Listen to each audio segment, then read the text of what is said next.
Hi, how you doing? This is Sosa David, marriage counselor, and today we'll be talking about the book Stop Divorce, Dead in Its Tracks, Chapter 8, which is beating the Negative Spiral. Um, what's difficult with dealing with disappointment is that once in a while we get so used to it, we become so engaged in it that sometimes we kind of look for it. We get caught in this negative loop circles that keep going on in our relationships or in our head when things are not going the way we expect them. And it may sound kind of weird because who really wants to be sad and unhappy and disappointed? But a lot of times we set ourselves up for that. A lot of times when we have unrealistic expectations about our relationships and our spouses, we tend to feel hurt about a lot of things that usually should not mean that we feel hurt, and we take them personal. So, and let me give you a good example that is on the book that I think illustrates the way sometimes we change while we're in a relationship. Um, you go to McDonald's in the morning wanting to get a burger, but they're still serving breakfast. So you have one of two options. You either eat breakfast or you go to lunch, Jack in the Box, and get a burger, or get, because they serve burgers and breakfast all day. So you don't get mad, you don't shout at the person in McDonald's that you really want a burger when they don't have them available yet.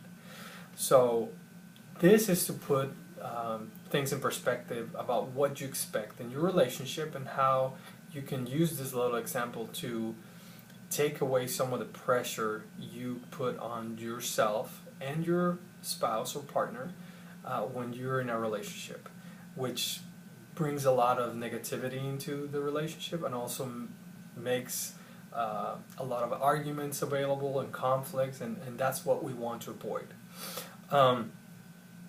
Now that you have this example, you really need to be able to analyze and think, are my expectations towards my spouse or partner, realistic? Are they acceptable or are they unacceptable? A lot of times we put too much emphasis on certain things.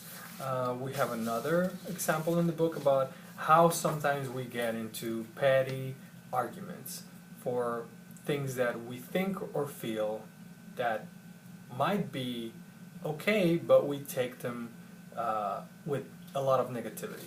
For example, when you and your spouse agree on something that you guys have to do or are doing together, and you're responsible for that, but then you get some new ideas and you change the way you guys were expecting to do that without consulting your spouse. A lot of spouses or partners would get upset because you would not take, your decision or whatever you guys have decided in the past into account, and you just change things on the fly.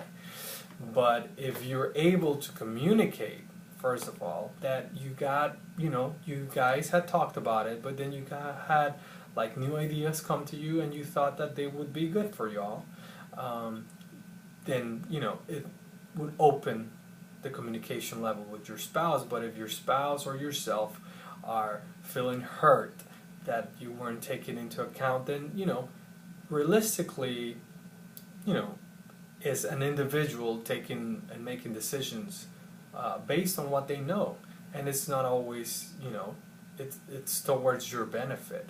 And so is it really worth it for you to be angry at your partner or spouse for making some changes on the fly that he or she was thinking would benefit both of you? If we really try to take the feeling out of it and we kind of look at it in an analytical perspective, you will see that maybe you shouldn't have reacted the way you reacted.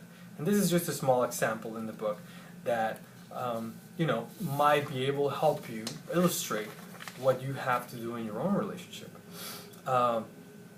Sometimes you gotta, instead of getting engaged, like we said, in conflict, you gotta throw up your white flag. Tell your spouse that, or partner, that yes, you're right, maybe I did mess up. I did not take you into account, and I'm sorry, but I thought that was what was best for us at the moment, and and you didn't do it to hurt them, but giving them, instead of fighting it, giving them the opportunity to know that you are aware that you made a mistake. That's okay. Don't let pride get into the way. Don't try to win arguments, because nobody wins an argument and comes out unscathed. You win arguments and somebody comes out hurt all the time. And that's not the purpose of being married or being in a relationship. It's to complement each other, to be individuals that bring something to the relationship, and we tend to forget that when we're in a relationship.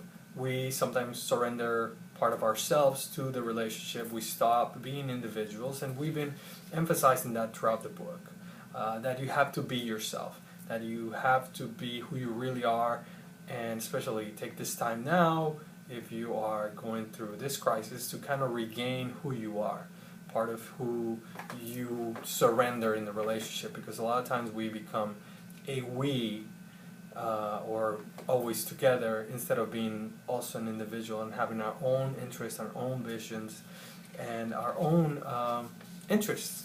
So, a lot of times in the beginning, we make small sacrifices to show each other that we really are interested, that we really care about this person, but it's not always necessary to make all those sacrifices all the time, or to be expected to make those sacrifices all the time.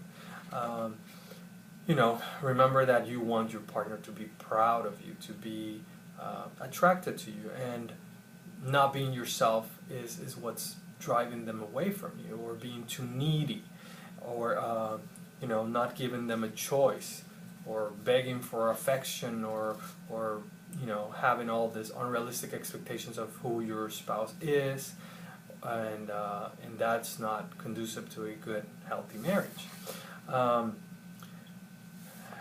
So take a step back and decide if you really want to be the person you are at this moment, or the person that you were, and how that might help you attract your spouse back to you. You need to make them feel that they want to be with you, not because of guilt or obligation, but that they have kind of rediscovered who you are, and they feel like they want to be back in the relationship again. When you give them a choice, it will be better than if they feel cornered or pressure to make this choice. And your relationship will benefit much more from this than actually if you put all this pressure, be clingy and needy, and be your own individual person. Thank you.